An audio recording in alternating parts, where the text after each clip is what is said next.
तो रुक जा, जूम पे ले लियो।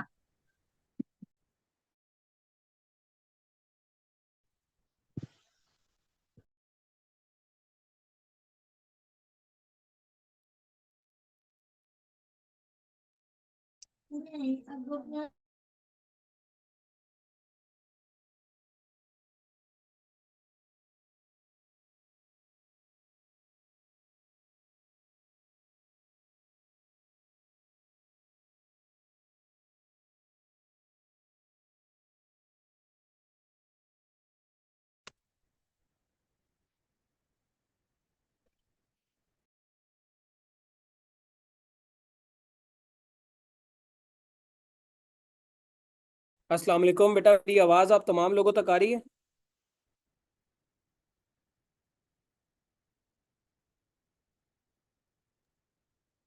आप लोग मैसेज पे ज़रा बताना शुरू करें कि आप लोग अगर मुझे सुन पा रहे हैं तो।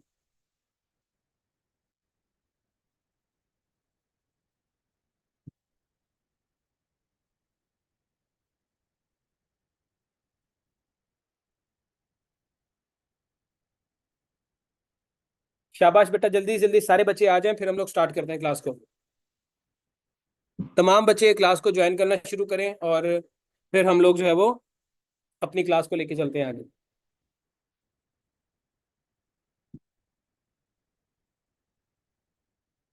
चलें, जब तक बाकी बच्चे ज्वाइन करते हैं, अभी हमारे पास 2-3 मिनट का टाइम है। मुझे ये बताएं, कल वाले जो वर्ड्स थे वो आपको याद हो गए सारे के सारे? रिवाइज किया था आप लोगों ने उनको दोबारा से?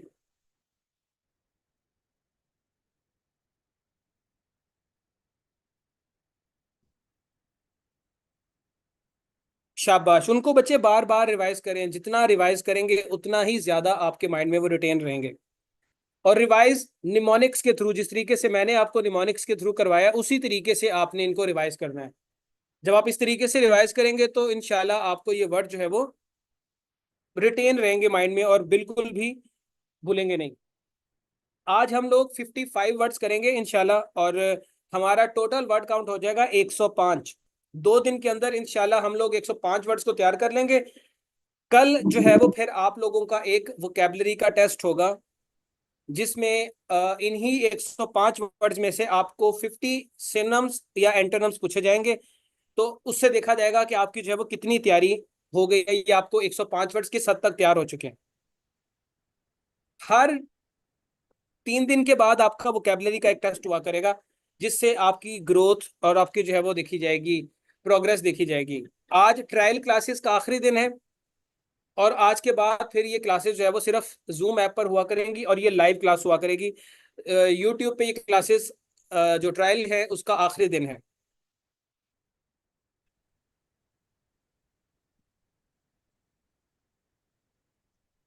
आप तमाम लोगों को स्क्रीन नजर आ रही है बेटा?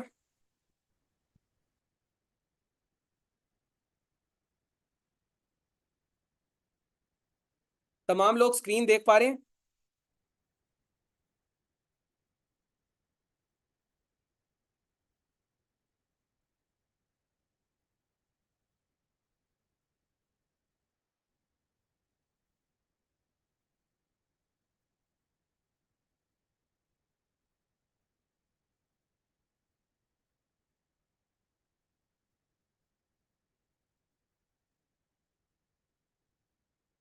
चले बच्चे, फिर हम लोग अल्लाह का नाम लेकर स्टार्ट करते हैं क्लास को। और this will be our third trial class and last trial class. आप लोगों में से जो पर्सन भी सेशन को ज्वाइन करना चाहे रेगुलरली, जो यूट्यूब से देख रहे हैं, तो ये ऊपर नंबर मेंशन है 03314 5। ये इसको मैं सही कर दूं, ये 44 लिखा हुआ है, इट इज एक्चुअली 45 है। 45999096 पे मैसेज करके आप अपने आप को इनरोल कर सकते हैं। और इसकी डिटेल्स है, मैंने जैसे मैंने आपको बताई है कि इसकी टोटल फीस 6000 रुपीज़ है। 6 मंथ का ये सेशन, और फीस आपने 2000 रुपीज़ की इंस्टॉलमेंट से 3 मंथ के अंदर जो है वो पूरी करनी है। अब हम लोग इसको स्टार्ट करते हैं, और आज का जो पहला वर्ड है हमारा, दैट इज रीडाउटेबल। रीडाउटेबल का मतलब होता है खौफनाक। क्या मतलब होता है बेटा? खौफनाक। खौफनाक, रीडाउटेबल, क्या इसका क्या लिंक है? रीडाउटेबल कैसे खौफनाक हो सकता है? बेटा, जिस चीज के ऊपर आपको बार बार डाउट हो, जिस चीज के ऊपर आपको क्या हो, बार बार डाउट हो, तो वो चीज खौफनाक नहीं होती। मतलब एक दफा आपका डाउट क्लियर हुआ, लेकिन फिर आपको दोबारा से डाउट होना शुरू हो गया है। मतलब ऐसी चीज जिसपे आपको हर बार नए सिरे से डाउट हो, तो आप कहते हैं कि ये खौफनाक चीज है, डर लगता है मुझे हर बार इस पर, इस चीज से डाउट रहता है कि कहीं कुछ नुकसान ना हो जाए। रीडाउट एबल, जो चीज बार बार डाउट आपसे करवाए या आपको डाउट करवाए, उसको हम कहते हैं खौफनाक।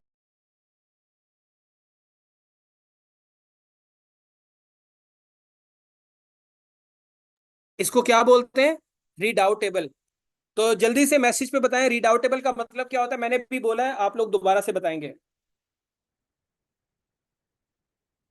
रिडाउटेबल मीन्स खौफनाक। उसके बाद हमारा नेक्स्ट वर्ड है प्रिजम्पशन। हमारा नेक्स्ट वर्ड है प्रिजम्पशन। अब आप जरा गौर से देखें बेटा, प्रिजम्पशन अजम्पशन नहीं लग रहा? प्रिजम्पशन ऐसा नहीं लग रहा जैसे अजम्पशन हो? गौर करें जरा इसको।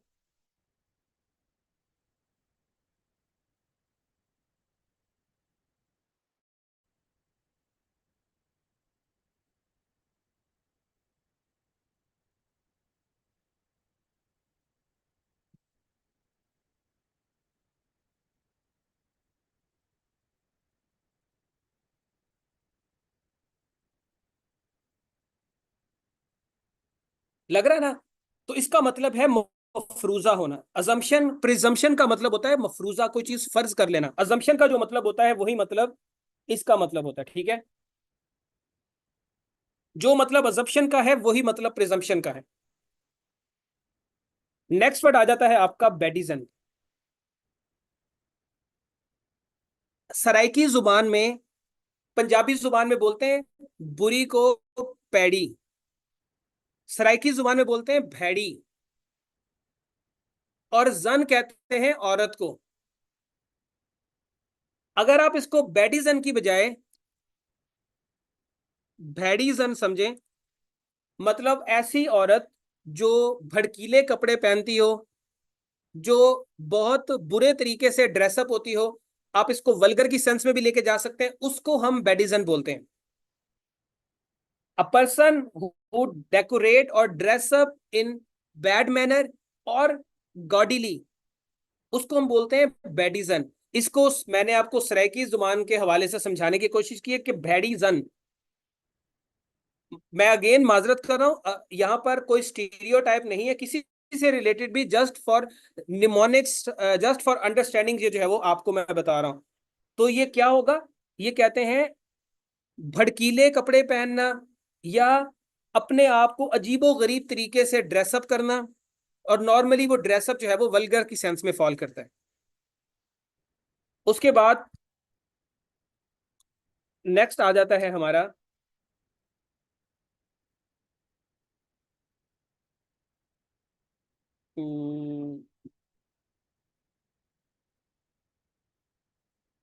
बैनिश। बैनिश, याद है एक ड्रामा था मेरे पास तुम हो, याद है आपको? मैं इसको रिपीट कर लूंगा वजीर बेटा, भी आप इसको जरा देख लें। मेरे पास तुम हो ड्रामा याद है? उसके अंदर एक लड़की होती है, बीनिश नाम होता है, पता नहीं क्या होता है उसका, नाजिश होता है नाम, कुछ और होता है। चलें अब इसको, फिर मेरे जहन में बीनिश आ रहा था। दानिश ने अपनी बीवी को बैनिश कर दिया। दानिश ने अपनी बीवी को क्या कर दिया? बैनिश कर दिया। बैनिश मतलब उसने उसको घर से निकाल दिया या उसको डाइवोर्स दे दी। तो बैनिश का मतलब होता है अपने मुल्क से मुल्क बदर कर देना, मुल्क से निकाल निकाल देना। या फिर आप कह सकते हैं बैनिश और वैनिश। बैनिश का मतलब आपको आपके मुल्क से वैनिश कर दिया गया, आपको गायब कर दिया गया, आपको मुल्क बदर कर दिया गया, मुल्क से निकाला दे दिया गया।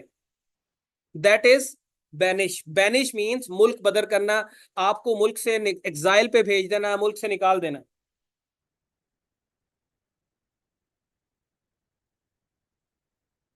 घासली, घासली का मतलब होता है खौफनाक। क्या मतलब होता है? खौफनाक। अब इसको कैसे याद रखना है, इसको आप यूं कर सकते हैं, घोस्टली। इसको याद कर सकते हैं बेटा घोस्टली के जरिए। जैसे आपका घोस्ट होते हैं, घोस्ट जिन्नात, जिन होते हैं, खौफनाक होते हैं।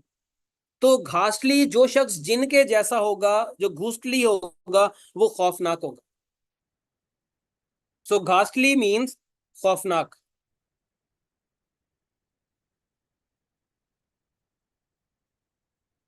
हॉरेंडस।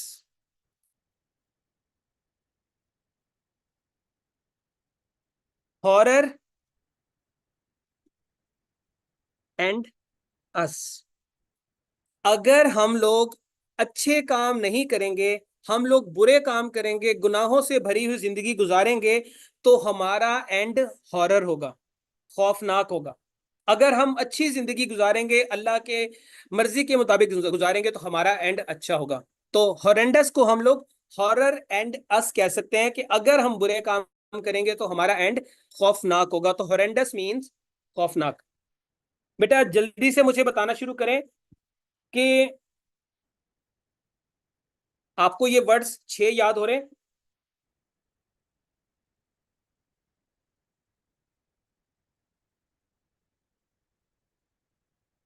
ये 6 वर्ड्स आपको याद हो चुके हैं? जिन जिन को याद हो चुके हैं प्लीज रेस योर हैंड्स। और जो यूट्यूब पे बच्चे हैं वो भी मैसेज पे बताना शुरू करें, यस लिख दें अगर आपको याद हो रहे हैं तो।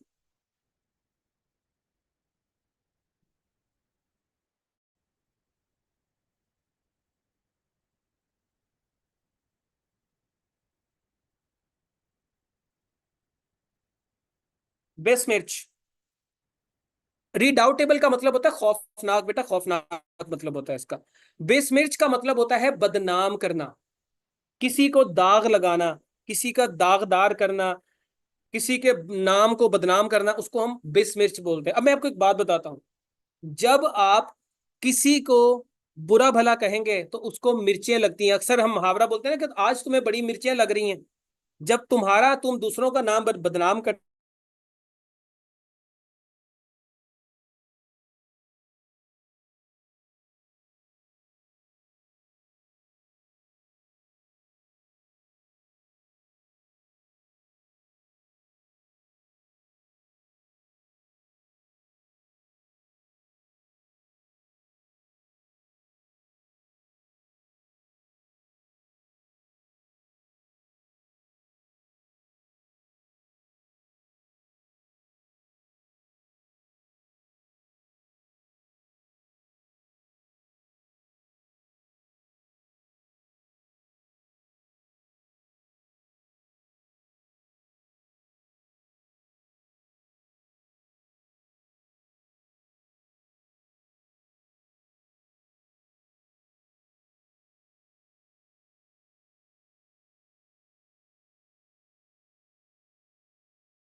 अब मेरी आवाज आ रही बेटा आप लोगों को?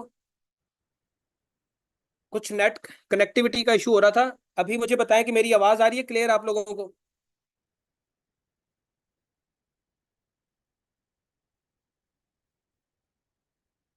आप लोग मुझे सुन पा रहे हैं बेटा आप लोग? शाबाश, चले ठीक है, वेरी गुड। अब आप लोग मुझे सुन पा रहे हैं। लफ्ज है ड्रैकोनियन। ड्रैकोनियन का मतलब क्या होता है? ड्रैकोनियन का मतलब होता है खौफनाक।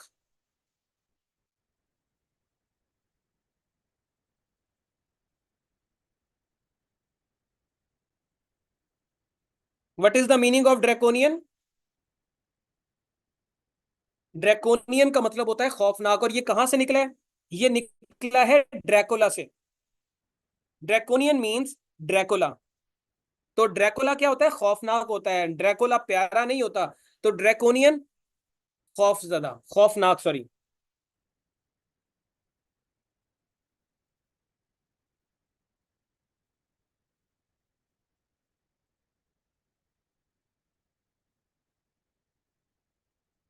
बेटा मिसचीफ का मतलब होता है गलती करने वाला।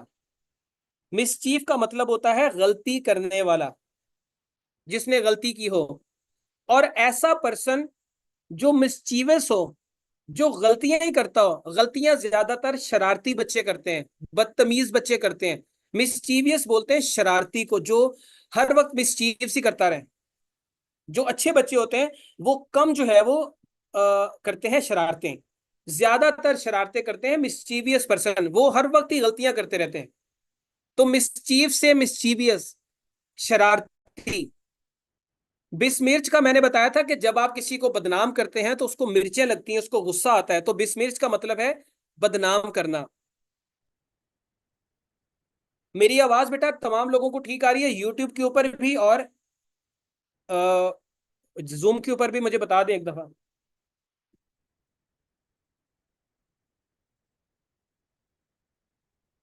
दैट्स गुड, वेरी गुड बेटा, आप लोगों को अगर आवाज आ रही है। अब नया लफ्ज है डॉगमेटिक। बाज लोग होते हैं वो बहुत अड़ियल नेचर के होते हैं। हम लोग कहते हैं कि यार तुम कुत्ते की तरह ढीठ हो, वो कहते हैं इसके अंदर कुत्ते वाली जिद है, मानता ही नहीं है बात। डॉगमेटिक, डॉग की तरह ढीठ हो गया। तो डॉगमेटिक कहते हैं जिद्दी पर्सन को, हट धर्म पर्सन को, ढीठ बंदे को हम लोग डॉगमेटिक बोलते हैं। ठीक है, उसको हम क्या बोलते हैं? डॉगमेटिक। बेटा ये 10 लफ्ज हो गए। जिस बच्चे को ये 10 लफ्ज सारे के सारे याद हो गए हैं, प्लीज कमेंट सेक्शन में यस लिखना शुरू करें, ताकि फिर हम अगले 10 वर्ड्स की तरफ मूव करें।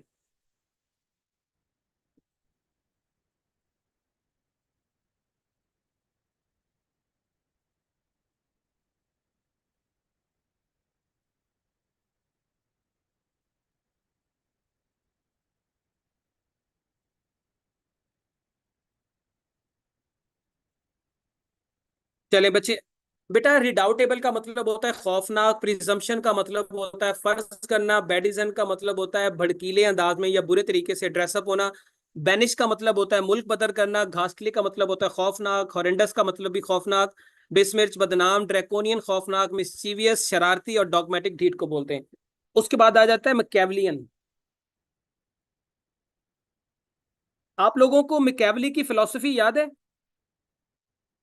मैकेवली की, मैकेवली एक इटालियन फिलोसोफर था जिसने द प्रिंस बुक लिखी थी। उसके अंदर उसने अपनी फिलॉसफी बताई थी, जो एक पैराडॉक्स थी, एक उल्टी बात थी। तो मैकेवलियन ऐसे शख्स को कहते हैं जो चालाक हो। मैकेवली बड़ा चालाक था, उसने बड़ी चालाकी के साथ कहा कि आप अगर अपनी हुकूमत को प्रोटेक्ट करना चाहते हैं या प्रोलॉन्ग करना चाहते हैं, तो आपको चालाक होना पड़ेगा। You have to be smart, clever, sly होना चाहिए आपको। तो मैकेवलियन ऐसे पर्सन को कहते हैं जो चालाक हो, बहुत ज्यादा चालाक हो। मैकेवलियन इज अ पर्सन जो बहुत ज्यादा हो, चालाक हो। उसके बाद लस्ट्रस। बेटा याद है हम लोग अपने घरों में एक लस्टर लेके रखते थे। अपने लैपटॉप की स्क्रीन को, मोबाइल फोन की स्क्रीन को बाजू का साफ करने के लिए हम लस्टर उसके ऊपर लगाते थे, तो वो स्क्रीन जो है वो चमकना शुरू हो जाती थी। याद है आप लोगों को लस्टर? हम उसको लस्टर करते थे तो वो चमकना शुरू हो जाती थी, शाइन करना शुरू हो जाती थी। तो लस्ट्रस का मतलब होता है चमकदार, शानदार, ठीक है, दरख्शां, चमकने वाला, ब्राइट।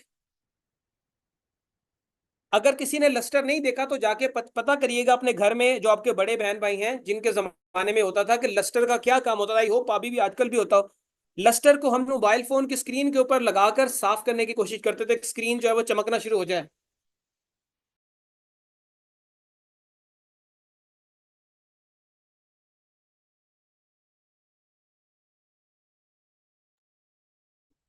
लस्टर का मतलब समझ आ गया? लस्ट्रस का मतलब चमकना, चमकीला।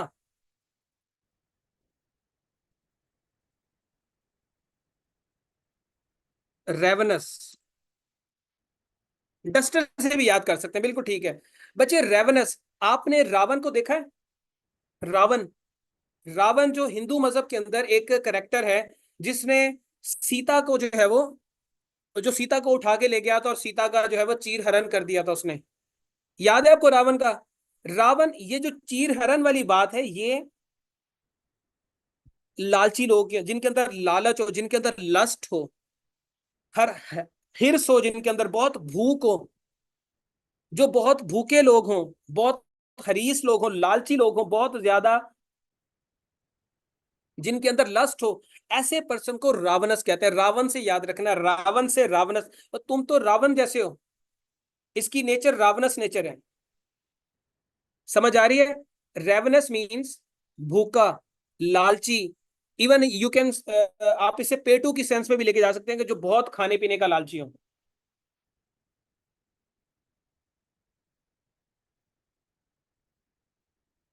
बेटा, वैक्स, आप लोगों को याद है जब नॉर्मली हमारी बहनें और भाई भी, कुछ एलेक्स भट्टी टाइप भाई जो है हमारे, वो क्या करते थे, वो अपनी वैक्स करवाते हैं बॉडी पे। और जब वैक्स करवाते हैं तो आपको पता है कि वैक्स में मजा आता है या पेन होती है? जब आप वैक्स करवाते हैं तो पेन होती है या मजा आता है? ऑब्वियसली पेन होती है, हर बार पे आपको तकलीफ होती थोड़ी सी। तो वैक्सेशन में फिर अगर आपसे पूछे कि यार आप वैक्सेशन करवा रहे हैं, आपको तकलीफ नहीं हो रही, पेन नहीं हो रही, आपको जलन नहीं हो रही, तो वो क्या होती है? वैक्सेशन। वैक्सेशन का मतलब होता है तकलीफ, अजियत, परेशानी। बेटा मेरी बात समझ आ रही है वैक्सेशन की? या जो आ रही थी वो भी निकल गई सर से?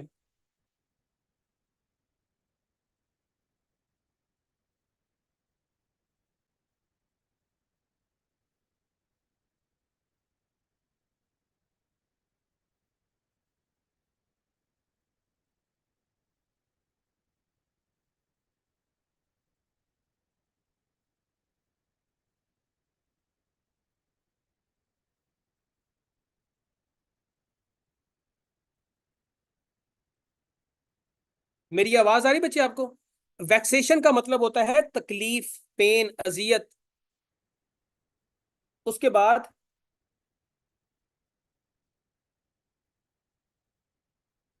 वेरिटी। बेटा शायद कुछ इंटरनेट पे मौसम की वजह से कुछ इशू है। आई एम सॉरी अगर आप लोगों को डिस्टॉर्शन हो रही है तो। अगर डिस्टॉर्शन फील हो रही है शायद मौसम की वजह से ऐसा है, तो I am trying my best कि आपको आवाज ठीक आए, बट अगर कोई डिस्टॉर्शन है तो ये रिकॉर्डिंग के अंदर कवर हो जाएगी आपकी।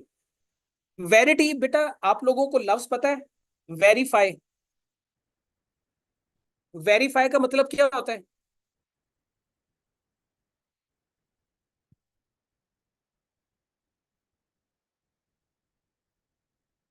वेरीफाई का मतलब होता है तस्दीक करना, किसी चीज की सच्चाई को फाइंड करना। ठीक है, किसी चीज की सच्चाई को फाइंड करना, किसी चीज की सच्चाई को देखना। एक मिनट रुक जाए मुझे। ये जो जूम पे बच्चे हैं इनको मेरी आवाज ठीक आ रही है? जूम की क्लास में जो बच्चे बैठे हैं इनको आवाज ठीक आ रही है? चलें, गुड। वेरीफाई का मतलब होता है तस्दीक करना। वेरिटी भी हमें वेरीफाई जैसा नहीं लगता? तो मान लें अगर किसी चीज में वेरी की रूट आएगी तो उसके मीनिंग में कहीं ना कहीं ट्रुथ की सेंस होगी। अगर किसी लफ्ज में वेरी की रूट होगी तो उसमें कहीं ना कहीं सच का मतलब होगा। तो वेरिटी भी सच हो गया। वेरिटी का मतलब हो गया सच्चाई, हकीकत। इसको हम बोलते हैं verity.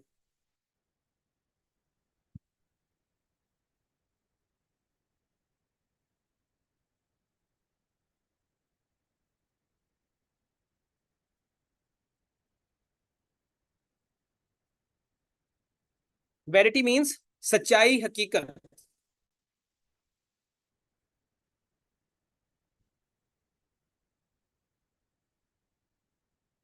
Very similitude. Very similitude बच्चे, इसका मतलब मुझे बताएं, इसके मतलब में कौन सी सेंस आनी चाहिए आपके ख्याल में? इसके मतलब में किस चीज की सेंस आनी चाहिए? सच की सेंस आनी चाहिए, ट्रुथ की सेंस आनी चाहिए, बिकॉज ये स्टार्ट हो रहा है वेरी से।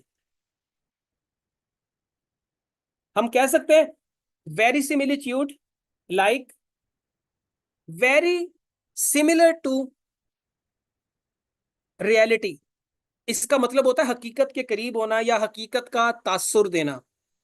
वो चीज जो वेरी सिमिलर हो। आप यूं समझ सकते हैं, वेरी ये हो गया, सिमिलर ये हो गया। वेरी सिमिलर टू ट्रुथ, जो चीज हकीकत के करीब हो वो क्या होती है आपकी, वेरी सिमिलिट्यूड।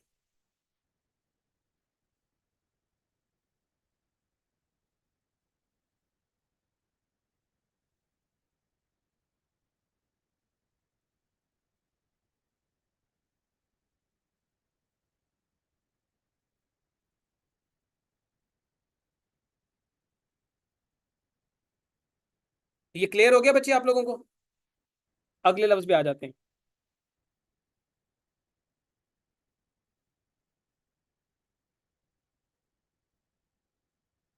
मैं आपके सामने तीन लफ्ज लिखूंगा, वर्बटिम, वर्बोज और वर्बिएज। इन तीनों में आपको वर्ब जो है वो कॉमन नजर आ रहा है। वर्ब आपको तीनों में कॉमन नजर आ रहा है। जो वर्बटिम है इसका मतलब होता है लफ्ज बाय लफ्ज, वर्ड फॉर वर्ड।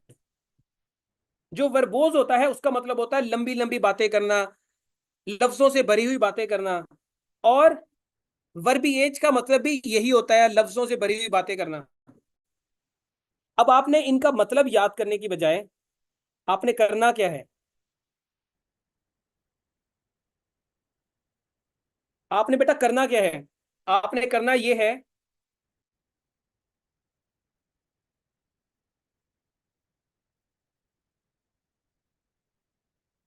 आपने करना यह है कि आपने सिर्फ ये याद रखना है कि वर्बटिम, जिन तीनों वर्ड्स में या जिस भी वर्ड्स में वर्ब की रूट आ रही है, नॉर्मली इन तीन वर्ड्स में इनके मतलब में कहीं ना कहीं अल्फाज का मीनिंग आएगा। बस आपने ये याद रखना है इनको, या क्या मतलब है, किसका मतलब लफ्ज बाय लफ्ज है, किसका मतलब जो है वो लफ्जों से भरा हुआ, ये छोड़ दें। सिर्फ आपने वर्ब की रूट को याद रखना और ये तीन अल्फाज आप अपने माइंड में रख लें, वर्बटिम, वर्बोज और वर्बिएज। इनका, इनके मतलब में लफ्ज आएगा। बस ये आपने याद रखना, तो आपके तीनों वर्ड्स क्लियर हो जाएंगे।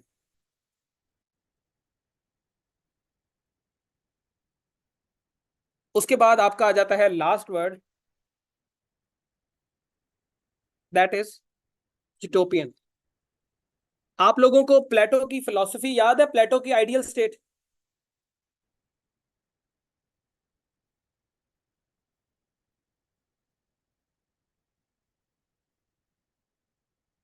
प्लेटो की जो आइडियल स्टेट थी, that was a utopian state, जो एक फर्जी स्टेट थी। ठीक है, जो एक मिसाली स्टेट थी, जो नाकाबिले अमल स्टेट थी। ऐसी रियासत थी जो बिल्कुल आइडियल होती है। क्या आइडियल चीज इस दुनिया में मौजूद है? क्या आइडियल चीज इस दुनिया में मौजूद हो सकती है? नहीं ना। तो ये यूटोपियन जो स्टेट थी, एक मिनट बच्चे रुक जाएं।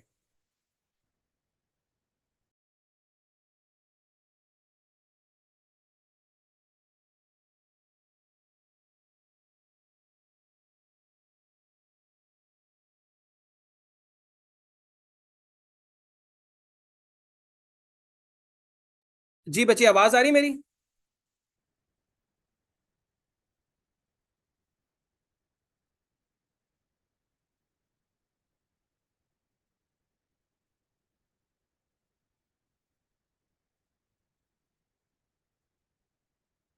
चलें, यूटोपि तो ये अब हमारे हो गए 20 वर्ड्स। ये 20 वर्ड जिस जिसको याद हो गए प्लीज मैसेज पे यस लिखना शुरू कर दें।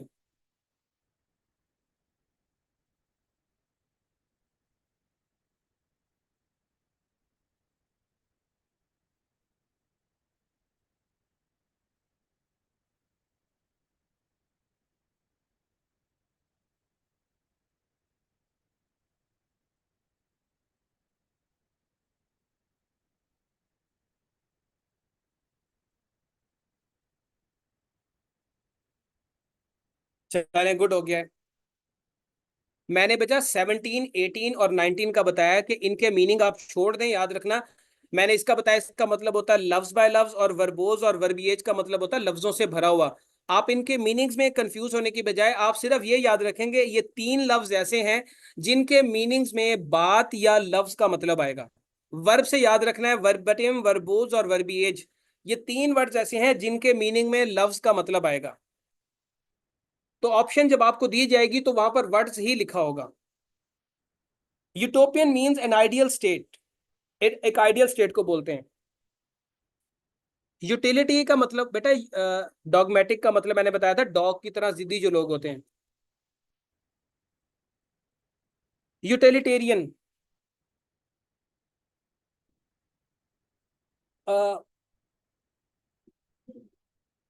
आपको याद है बेटा एक,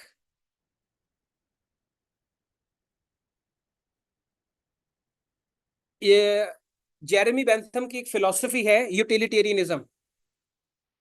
यूटिलिटेरियनिज्म क्या था कि इंसान मैक्सिमम हैप्पीनेस को हासिल करना चाहता है और पेन से बचना चाहता है। इंसान हैप्पीनेस को हासिल करना चाहता है और पेन से क्या करना चाहता है, बचना चाहता है। इंसान का बेसिक ऑब्जेक्टिव होता है to maximise its his or her happiness and minimise pain, अपनी पेन को कम से कम करना और खुशी को ज्यादा से ज्यादा करना, ये यूटिलिटेरियनिज्म है। तो यूटिलिटेरियन भी इसी को बोलते हैं। इसका एक और मतलब भी आप याद कर सकते हैं, यूटिलाइज आपको पता है, यूटिलाइज आपको याद है। यूटिलाइज का मतलब होता है किसी चीज को इस्तेमाल किया जाना, और इस्तेमाल प्रैक्टिकल चीज ही होती है, जो प्रैक्टिकल जिसपे किया जा सकता हो, दैट इज यूटिलाइज, उसको हम कर सकते हैं। ठीक है। तो यूटिलिटेरियनिज्म क्या होगा, आप कह सकते हैं कि यूटिलिटी भी या यूटिलिटेरियन का मतलब भी प्रैक्टिकल हो सकता है, काबिल अमल हो सकता है। इसके दो मतलब हो सकते हैं, काबिल अमल भी और हैप्पीनेस हासिल करना भी जो है इसका मतलब होता है।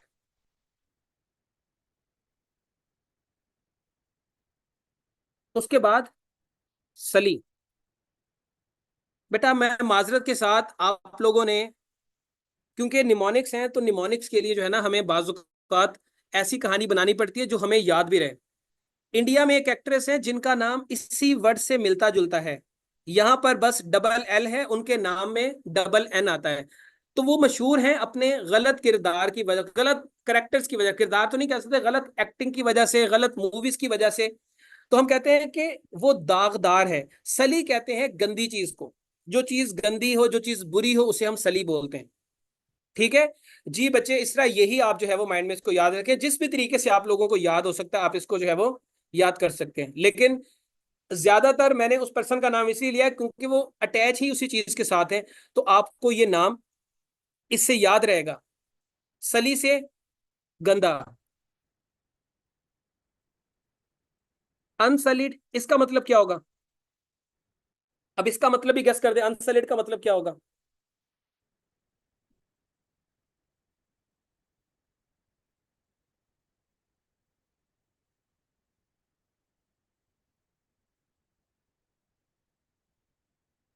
अनसलिड का मतलब होगा जो क्लीन होगा, जो साफ होगा। सली गंदा, अनसलिड साफ सुथरा, पाक।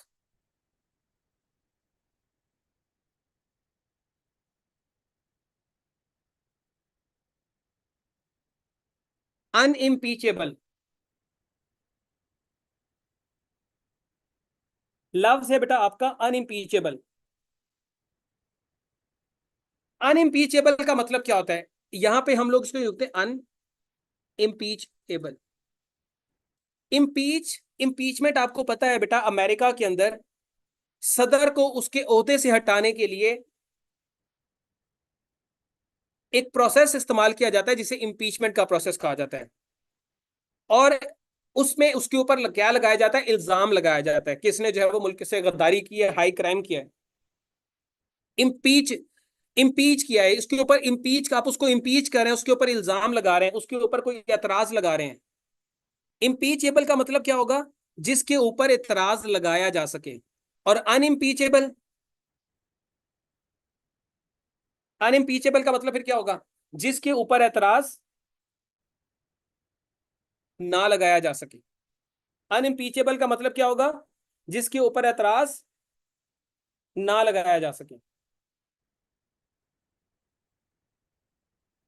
ठीक है। उसके बाद नेक्स्ट वर्ड आ जाता है आपका, मुझे पता है आप में से काफी सारे लोग जो है वो मैच भी देख रहे हैं, तो मैच आपने जो है वो बाद में देखना है। इंडिया तकरीबन वर्ल्ड कप जीत गया है, अगर आखिरी दो बॉल्स में स्कोर पड़ गया तो।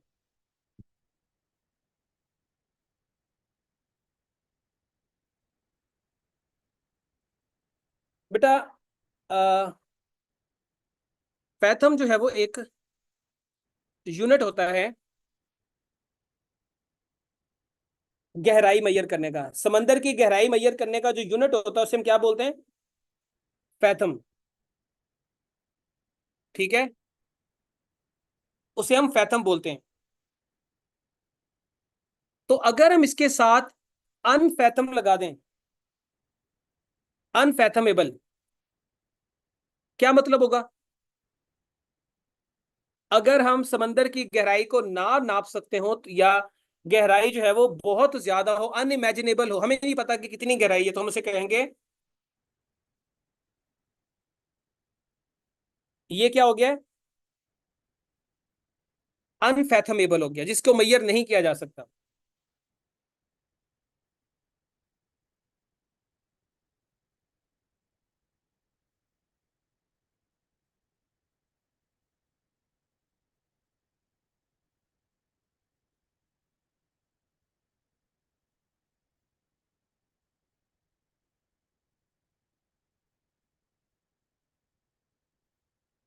उसके बाद आगे आ जाते हैं हम लोग।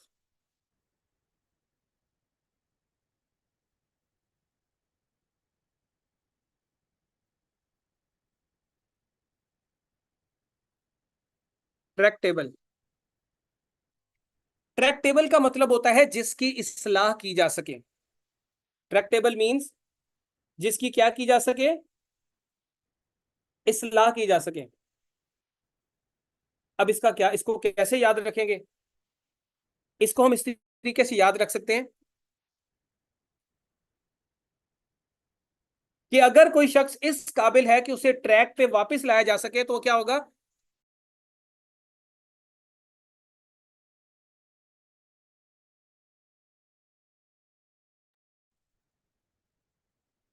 Tract able. Track table means ऐसी चीज जिसको ट्रैक पे वापस लाया जा सके। ऐसा पर्सन जिसको ट्रैक पे वापस लाया जा सके तो वो ट्रैक टेबल होता है, उसकी इस्लाह की जा सकती है। चलें जी बेटे, इंडिया को मुबारक हो जी, वो जीत गए हैं। तो अब हम क्या कर सकते हैं? हमारा वैसे भी क्रिकेट जो है वो इस्लाम में जाए, मेरे ख्याल में जो है वो आजकल हमारे ऊपर जायज नहीं है।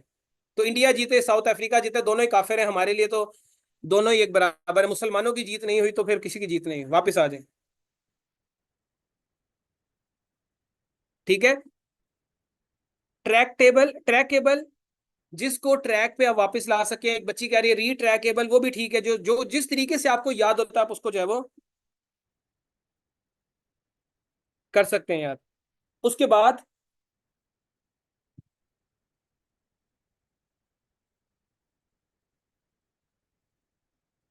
सगेशियस।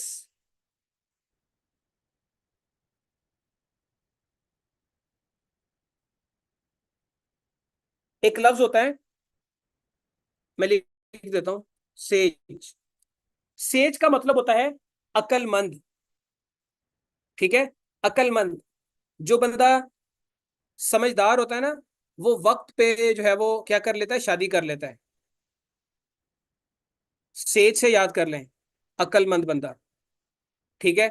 सेज कहते हैं समझदार को, दाना को, अक्लमंद को, हक, हिकमत रखने वाले शख्स को। वो टाइम से शादी कर लेता ताकि जो है वो जब वो बूढ़ा हो तो उसके बच्चे जवान हो चुके हैं और वक्त से पहले जो है वो उसकी खिदमत करना शुरू कर दें। ऐसा पर्सन जो सेज हो उसको हम सगेशियस बोलते हैं। या उसको आप अपनी आसानी के लिए सजेशियस कर दें। वैसे सगेशियस है लेकिन आप इसको लिंक बनाने के लिए सेज के साथ सजेशियस, अक्लमंद, समझदार, हिकमत रखने वाला। सेज से सजेशियस, तो सेज का मतलब हो गया अक्लमंद। जो बंदा अक्लमंद होता है वो टाइमली शादी करता है, और ऐसे पर्सन को सजेशियस पर्सन बोलते हैं या सगेशियस पर्सन बोलते हैं हम लोग। अगले लफ्ज पे आ जाते हैं, और अगला लफ्ज है हमारा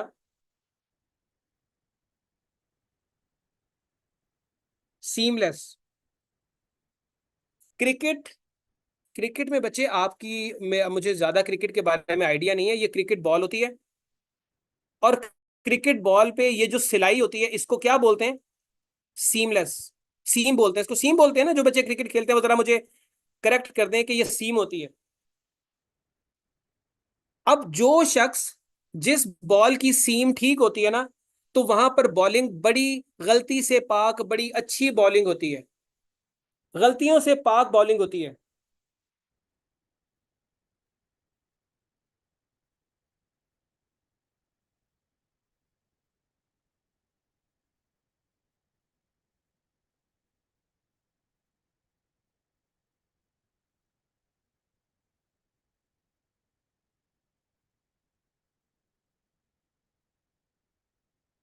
अगर आपकी सीम खराब हो, बॉल की सीम खराब हो, हम कहते हैं सीमलेस।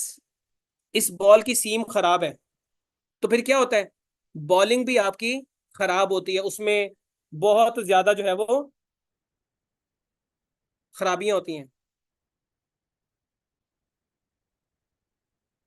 वैसे इसका सीमलेस का मतलब होता है, इसका मतलब होता है जिस चीज में बुराई ना हो, जिस चीज में ऐब ना हो। अगर आपके कपड़ों में, इसका एक और लिंक बना लेते हैं, इसका मतलब होता है बेऐब होना एक्चुअली। सिलाई अगर आपके कपड़ों के ऊपर हुई है, तो इसका मतलब है आपके कपड़ों पे सीम लगा हुआ है। सीम का मतलब है आपके कपड़ों में दाग है, यानी कि दाग क्या है कि आप फटे पुराने कपड़े पहन के फिर रहे हैं। और अगर आपके कपड़े सीमलेस हैं, सीम का मतलब होता है सिलाई। ये जो सिलाई है, सिलाई के बगैर आपके कपड़े होंगे, मतलब किसी जगह पर आपने कोई सिलाई नहीं की हुई, फटे हुए कपड़ों को सिया नहीं हुआ, तो वो सीमलेस कपड़े होते हैं, वो बेऐब कपड़े होते हैं, उसमें जो है वो किसी किस्म की कोई बुराई नहीं होती। तो सीमलेस मीन्स बेऐब, जिसमें कोई ऐप ना हो। और सीम सिलाई को बोलते हैं, जैसे मैंने आपको बॉल की एग्जांपल दी कि बॉल पे जो सिलाई होती है वो सीम होती है। तो अगर कपड़ों पे सीम होगी, तो फिर क्या होगा? वो आपके कपड़े ऐबदार होंगे। और सीमलेस, जिसमें कोई सिलाई ना हो, बिल्कुल प्लेन हो, या जिनको फटा हुआ ना देखा जा सके, तो उसको हम सीमलेस बोलते हैं। एक बच्चा कह रहा है सर सी लेस भी इसको बोल सकते हैं, तो वो भी ठीक है।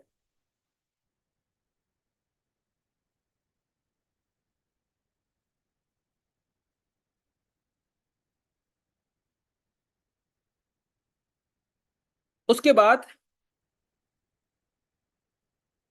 एक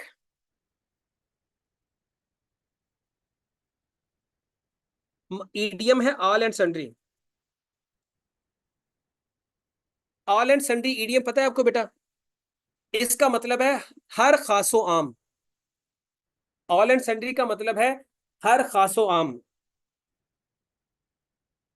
तो अगर हम सिर्फ सन्ड्री लिख दें, ऑल को खत्म कर दें, सिर्फ हम लोग सन्ड्री लिख दें, तो इसका मतलब क्या होगा? इसका मतलब होगा मुख्तलिफ किस्म के लोग, हर किस्म के लोग, हर कोई, हर खास आम शख्स, हर किस्म की चीज, मुख्तलिफ चीजें, मिली जुली चीजें, हर चीज जो है वो मौजूद है। ऑल एंड सन्ड्री से याद रखें, sundry means various, different, mix, miscellaneous, उसको जो है वो हम लोग सन्ड्री बोलते हैं। ये बच्चे हमारे 30 लफ्ज हो चुके हैं, और मुझे जरा आप बता दें कि आप लोगों को ये 30 लफ्ज याद हो चुके हैं। अगर 70% भी याद हो चुके हैं तो प्लीज आप बता दें।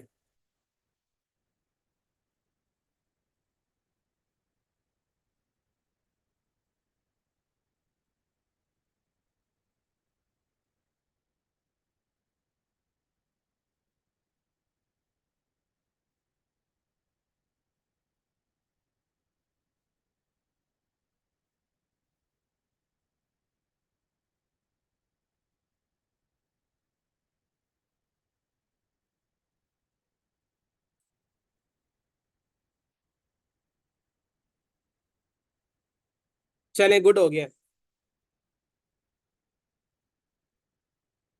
नेक्स्ट मूव करते हैं हम लोग।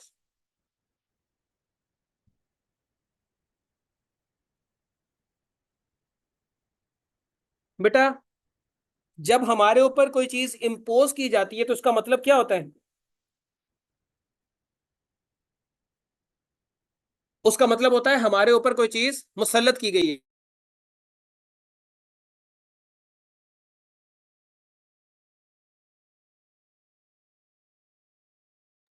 सुप इंपोज का मतलब होता है हमारे ऊपर कोई चीज मुसल्लत करना। मुसल्लत करना, हमारे ऊपर कोई चीज इंप्लीमेंट करना। तो सुपर इम्पोज मतलब कोई ऐसी चीज, भारी चीज हम पे इंपोज कर दी गई, कोई मुश्किल काम हमारे ऊपर इंपोज कर दिया गया है, या किसी चीज को हमारे ऊपर रख दिया गया है, वो होती है सुपर इम्पोज। इम्पोज, मुसल्लत करना, सुपर इम्पोज भी वही मतलब है इसका।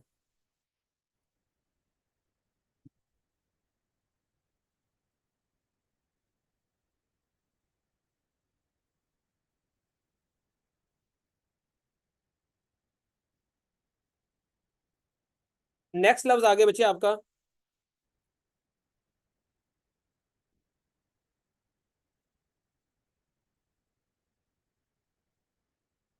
सुपरफ्लुअस। बेटा इसको आप यूं कर सकते हैं, सुपरफ्लुअस, सुपरफ्लुअस।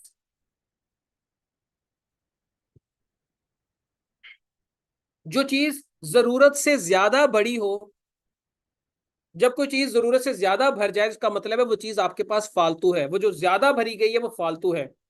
ठीक है।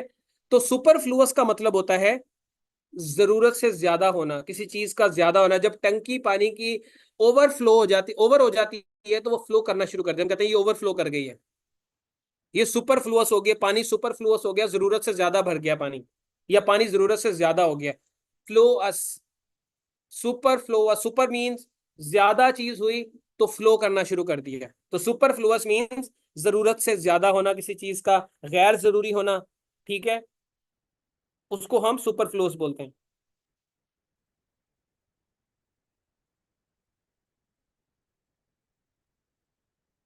साइकोफेंट।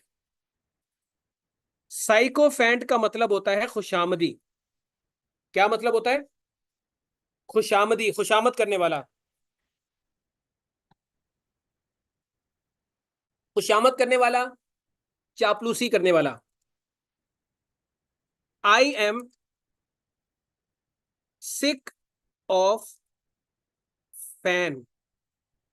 मैं तंग आ गया हूं, हर रोज कोई नया फैन निकल के आ जाता है, और वो लोग चापलूसी करने वाले होते हैं। I know they are sycophants. I am sick of fan, sycophant. समझ आ गई बच्चे बात को? आप लोगों को बात की समझ आ गई कि आई एम सिक ऑफ फैन।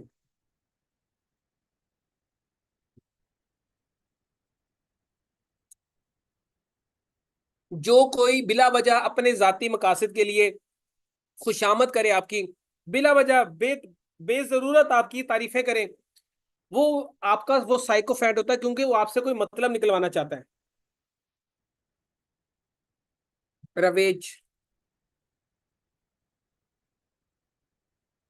रवेज का मतलब बच्चे इसको जरा गौर से देखें,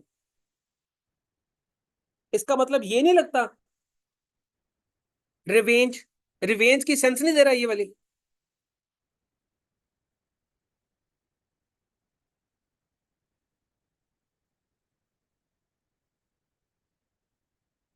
देता है ना रिवेंज की सेंस।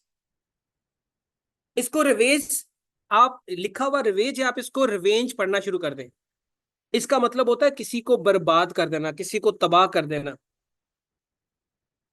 ठीक है, किसी को बर्बाद कर देना, किसी को तबाह कर देना। इसी तरह सैवेज एक लफ्ज होता है। सैवेज कहते हैं ऐसे शख्स को जो संगदिल हो, जो जालिम हो। जो सैवेज शख्स होता है वो रैवेज करता होता है। सैवेज शख्स रैवेज करता है। सैवेज का मतलब होता है जालिम, संगदिल। और जो संगदिल शख्स होता है वही रैवेज करता है, वही बदला लेता है, वही तबाह करता है, वही बर्बाद करता है। तो सैवेज और रैवेज आपने रिवेंज के साथ लिंक कर लेना इनको।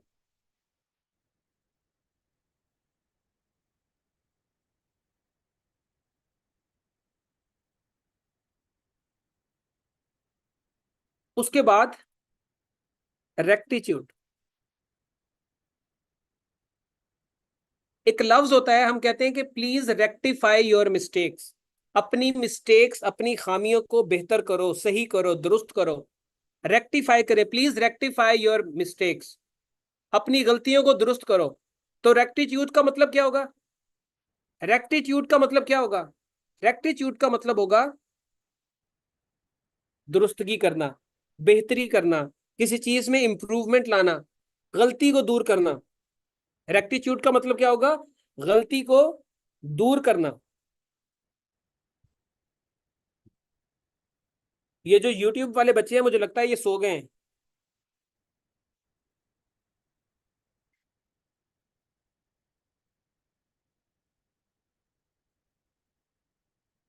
बेटा थक गए हैं आप लोग?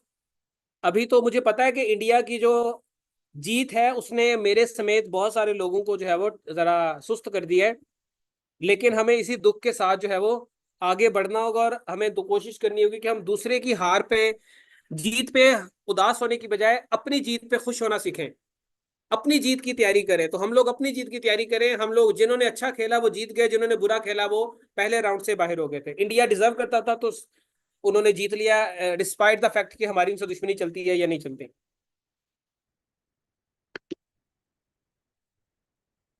अच्छा बच्चे, रिक्रिमिनेशन, आप लोग इसका मतलब गैस कर सकते हैं? रिक्रिमिनेशन का मतलब क्या होगा?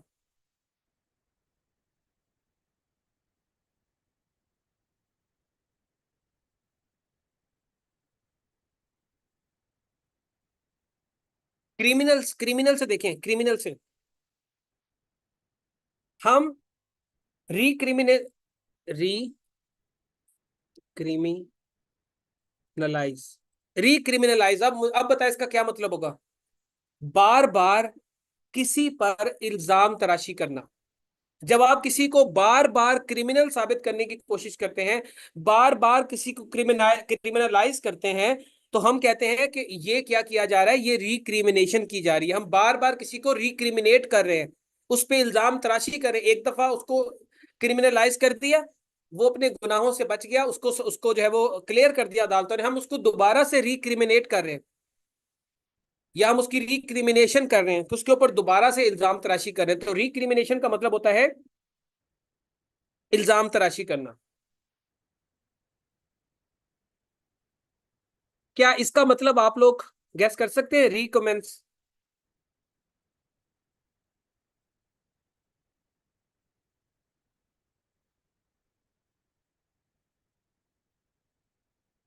रिकमेंस, कमेंस का मतलब क्या होता है?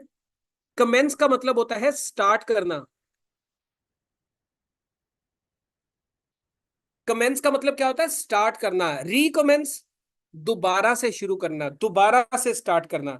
रिकमेंस, दोबारा से स्टार्ट करना, रीस्टार्ट करना।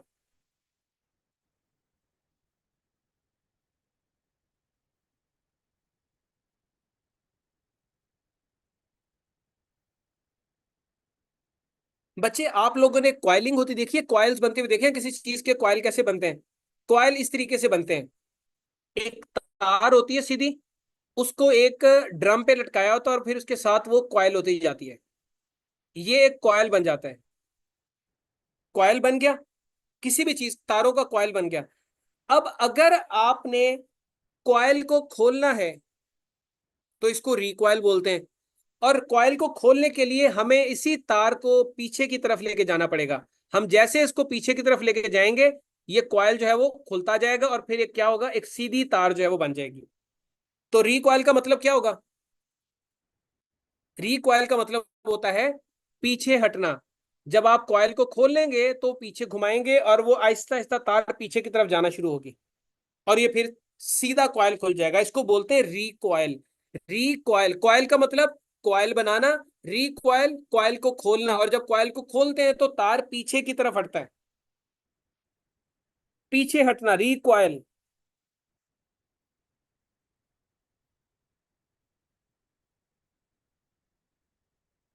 बेटा ये निमोनिक्स मैं आप लोगों के साथ बैठ के ऑन द स्पॉट बना रहा हूँ, तो याद नहीं किए ये, बस ऑन द स्पॉट ही जो है वो माइंड में आते जा रहे हैं। आप लोग भी पार्टिसिपेट करें, कोई आपके जहन में भी आए तो आप उसको भी बताएं, ताकि चीजें आपको याद होना शुरू हो। बच्चे ये लफ्ज है कोयल। कोयल का मतलब होता है खौफजदा होना, डर जाना, डर बुजदिल होना। ठीक है, डरा हुआ होना। आपको पता है कोयल, कोयल का दिल बहुत छोटा होता है, कोयल डर जाती है बड़ी जल्दी। तो आप इसे कोयल से याद रख सकते हैं, कोयल से।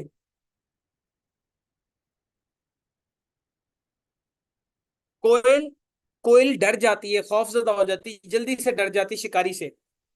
तो कोयल, खौफजदा, डर। बच्चे अगर आप लोगों को ये 40 लफ्ज याद हो चुके हैं तो प्लीज कमेंट सेक्शन में और मैसेज सेक्शन में यस बताना शुरू कर दें।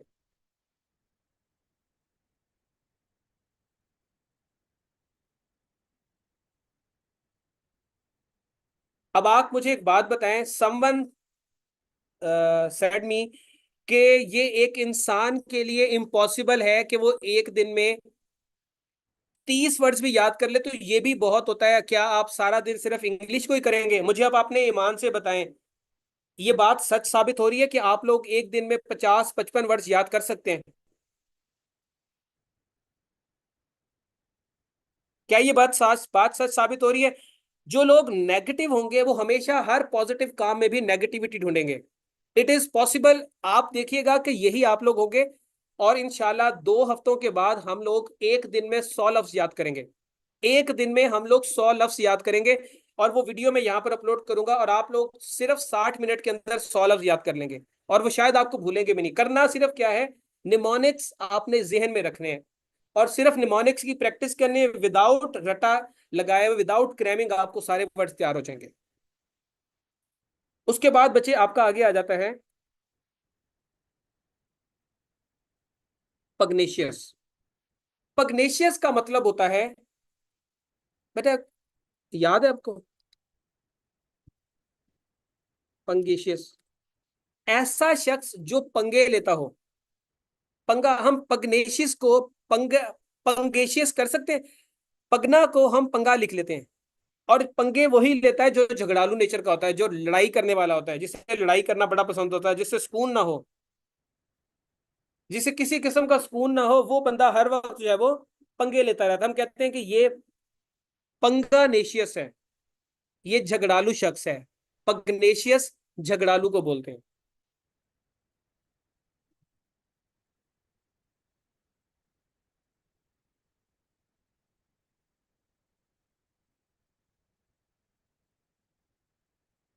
उसके बाद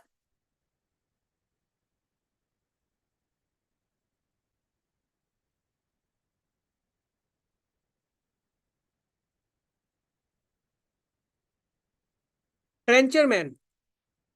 बेटा ट्रेंच, ट्रेंच का लफ्जी मतलब पता है आपको क्या होता है? What is the meaning of trench?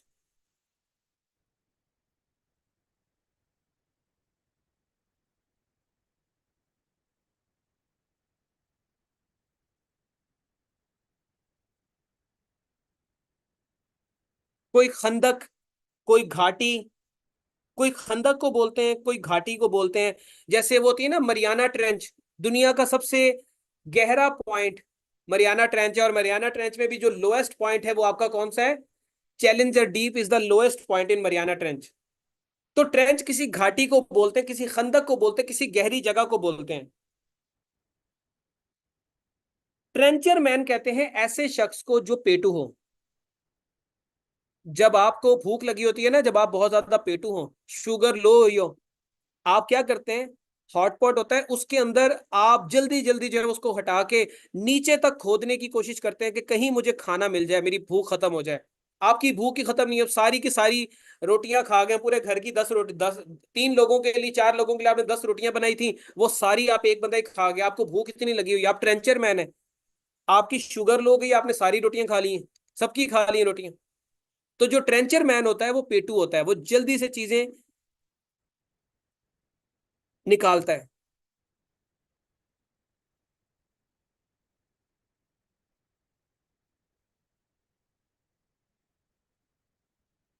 ठीक है, तो ट्रेंचर मैन का मतलब क्या हो गया? पेटू, खाने पीने का शौकीन।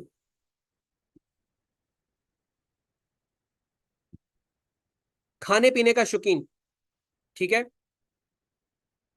उसके बाद आगे हम लिखते हैं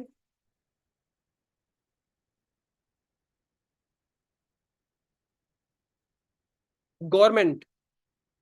बच्चे आपको गोरमे याद है? गोरमे, गोरमे में क्या होता है? खाने पीने का सामान मिलता है। क्या मिलता है?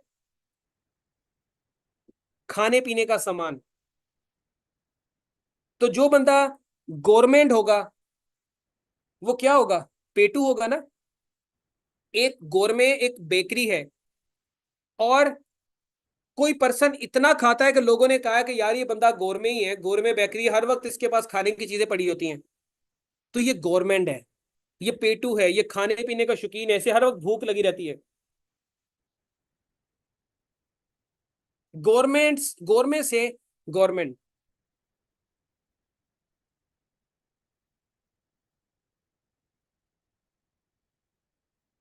उसके बाद आपका आ जाता है बेटा, इसका तो मतलब आपको पता ही होगा। मेटल सम का मतलब तो पता ही होगा। मेटल कहते हैं बहादुरी को, कोई जौहर को। मेटल सम बहादुरी दिखाना, दिलेरी दिखाना। जिसके अंदर मेटल होता है, मेटल धात को कहते हैं, और जिस बंदे के अंदर धात होती है, जिसके अंदर धात जैसी ताकत होती है, तो वो बंदा बहादुर भी होता है। अगर आपके अंदर धात नहीं भरी, फौलाद नहीं भरा हुआ, तो आपके अंदर ताकत भी नहीं होगी। इफ यू आर मेटल सम, आपके अंदर सम मेटल है, तो इसका मतलब है आप में बहादुरी भी है। अगर आप में मेटल ना होती तो आप बहादुर भी ना होते। ये वैसे तो दूसरा मेटल हिम्मत वाला मेटल है, लेकिन इसको हम समझने के लिए वही वाली मेटल याद रखते हैं। हाँ, गवर्नमेंट भी खाती है, हमारी गवर्नमेंट भी खाती है, ये भी ठीक हो गया।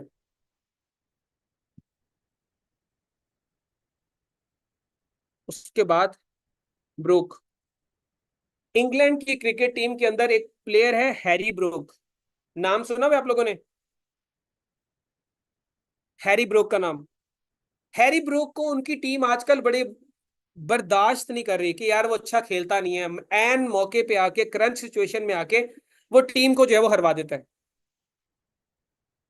तो उनकी टीम जो है वो परेशान है कि यार ये किस किस्म का प्लेयर हमने रख लिया। ब्रूक उससे बर्दाश्त नहीं होता, बट फिर भी वो बर्दाश्त कर रहे हैं उसको।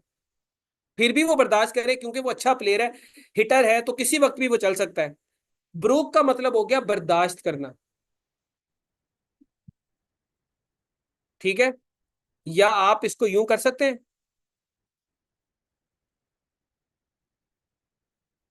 भूख रोक। भूख रोक कह सकते हैं, भूख रोक। भूख को बर्दाश्त करो, ब्रूक को भूख रोक। भूख बर्दाश्त करो, तो ब्रूक का मतलब हो गया बर्दाश्त करना। आप और भी कोई लिंक बना सकते हैं। अच्छा, हैरी ब्रूक वाला अच्छा, तो वो भी ठीक है, जो आपको सही लगे आप उसको याद कर सकते हैं। मेरे जहन में ये दो आ रहे थे तो मैंने दो आपको बता दिए। उसके बाद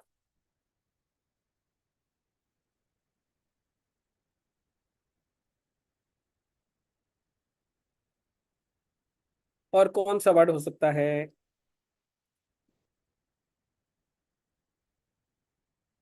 मीन्स। मीन्स का मतलब क्या होता है बेटा?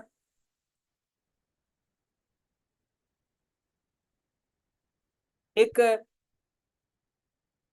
इसका मतलब होता है कीमा करना, कीमा बनाना।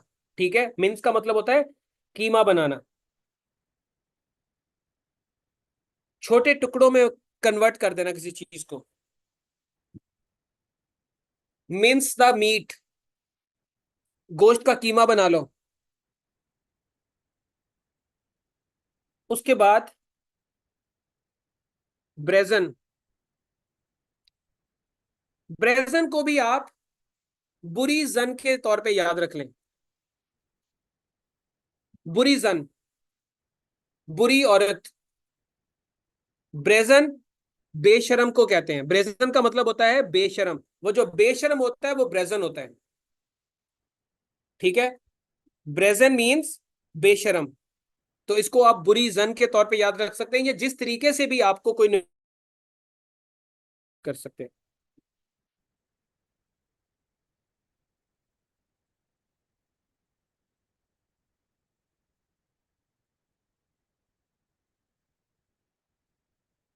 उसके बाद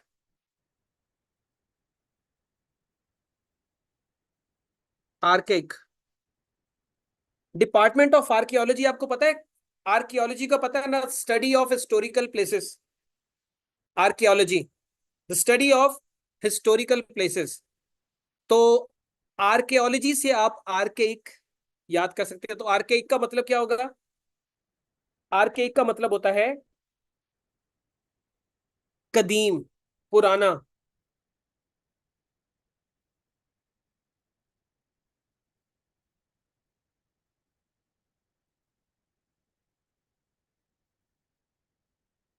अगर हम इसको इम्पास पढ़ें, पास का मतलब होता है गुजर जाना या किसी काम का हो जाना या किसी काम का पॉसिबल होना। और अगर उसके पीछे हम लोग इम लगा देते हैं तो फिर क्या होगा? इम्पैसी। और इम्पैसी का मतलब क्या होगा? ऐसा काम जो ना हो सके या ऐसी चीज जिससे ना गुजरा जा सके। इम्पैसी, इम्पैस, इम्पास, जिससे ना गुजरा जा सके, इम्पैसिबल, जिससे ना गुजरा जा सके, तो उसको हम क्या बोलेंगे? इम्पैस, ना काबिले गुजर, जिस चीज से ना गुजरा जा सके।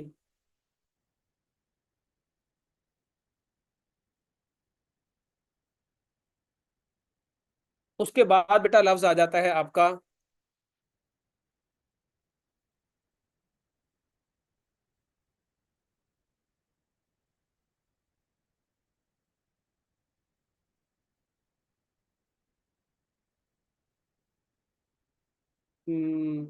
चले इसको बच्चे ऐसे ही याद कर लें। 50 वर्ड्स हो गए, मेरी बस हो गई है। विरुलेंट को आप ऐसे ही याद कर लें, विरुलेंट का मतलब होता है जहरीला। क्या मतलब होता है? जहरीला, पॉइजनस। ठीक है। वायरस से याद कर लेंगे, इसमें वायरस हो और वो वायरस उधार भी देता हो, वायरस लैंड। जो वायरस को उधार भी देता हो, दूसरों को भी देता हो, हम कहते हैं कि ये वायरस लैंड है, ये वायरस विरुलेंट है, ये जहरीला है। ये वायरस ट्रांसफर करता तो ये जहरीला पर्सन हो गया। एक और लफ्ज देखते हैं, मैशिनेशन। बेटा मशीन जो होती है ना, मशीन, उसको जो पर्सन बनाता है, मशीन बनाने वाला पर्सन बड़ा चालाक होता है। उसको सारी चीजों की समझ आनी चाहिए कि कौन सी चीज अगर मैं करूंगा तो ये काम होगा, ये नहीं करूंगा तो ये काम खराब हो जाएगा। उसे सारी चालाकियों का पता होता है कि मशीन का कौन सा पीस दूसरे को घुमाएगा, दूसरे को घुमाएगा तो ये काम होगा, ये काम होगा तो वो काम होगा।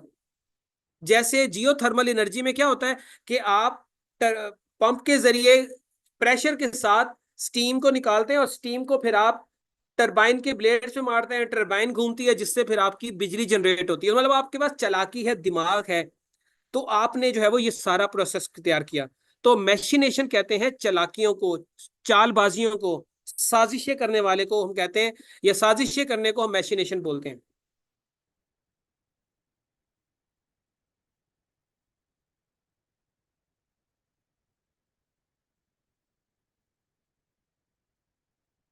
उसके बाद डिराइड।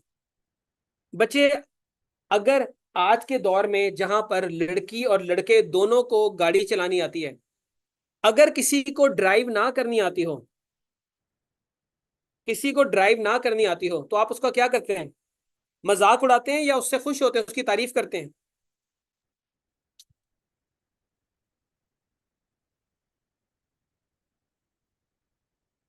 उसका मजाक उड़ाते हैं।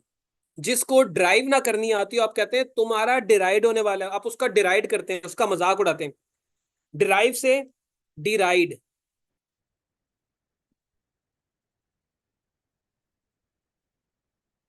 इसी तरह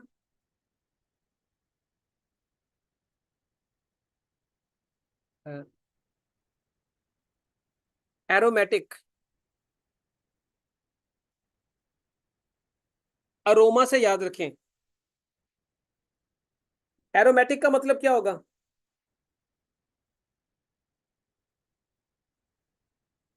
अरोमा का मतलब क्या होता है? अरोमा का मतलब होता है खुशबू।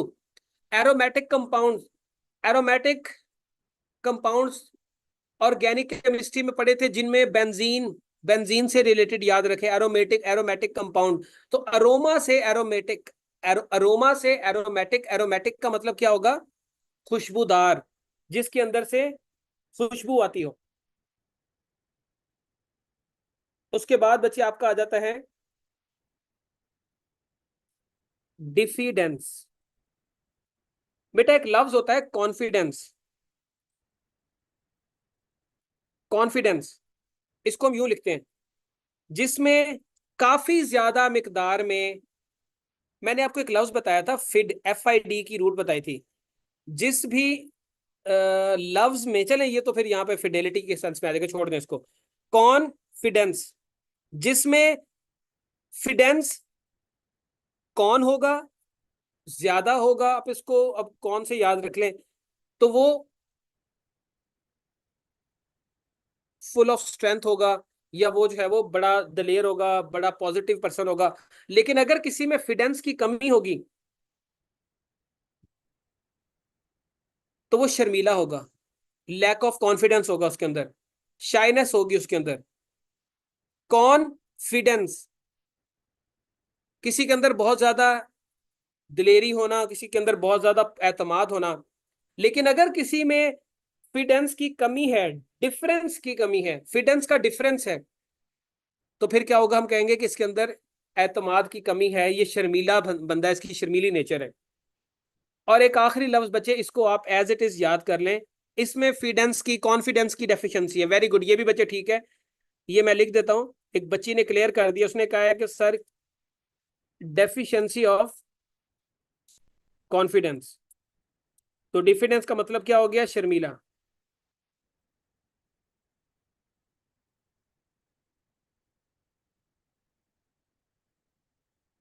रेमिफिकेशंस, रेमिफिकेशन का मतलब क्या होगा? रेमिफिकेशन का मतलब होगा बेटा नताइज। आपने कॉन्सिक्वेंसेस पढ़ा हुआ है, रिपरकशंस पढ़ा हुआ है। सिमिलरली रेमिफिकेशन भी उसी मीनिंग में आता है। आप अपने ऐसे के अंदर जब लिखते हैं कॉन्सिक्वेंसेस ऑफ करप्शन, आप सिंपली लिख दें रेमिफिकेशंस ऑफ करप्शन, आप सिंपली लिख दें रिपरकशंस ऑफ करप्शन। तो रेमिफिकेशन का मतलब होता है रिजल्ट्स, नताइज, कॉन्सिक्वेंसेस। तो ये बच्चे आपके हो गए 55 वर्ड्स, एंड आई होप आप लोगों को ये 55 वर्ड्स ज्यादा नहीं तो 80% तैयार हो गए होंगे।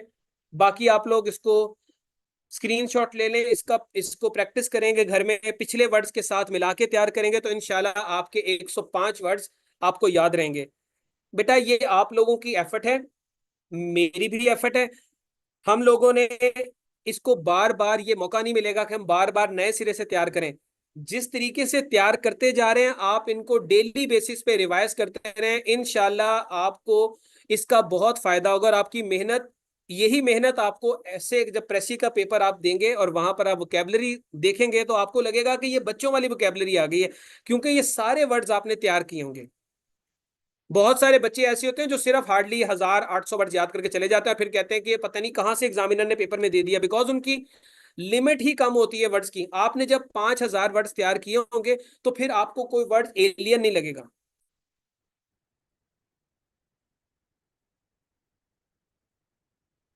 ये तीसरा वर्ड हो गया, वर्ड हो गया, सॉरी।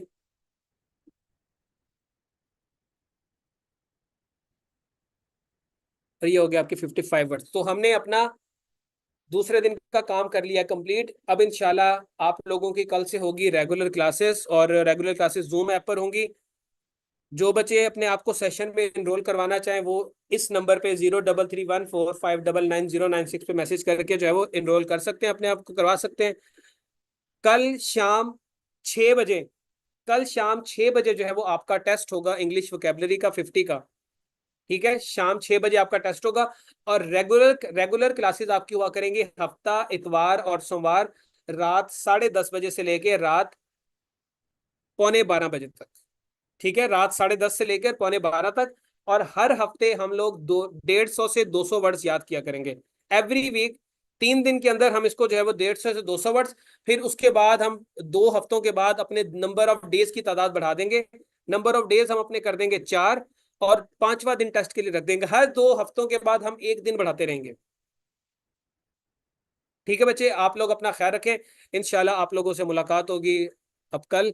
अल्लाह हाफिज।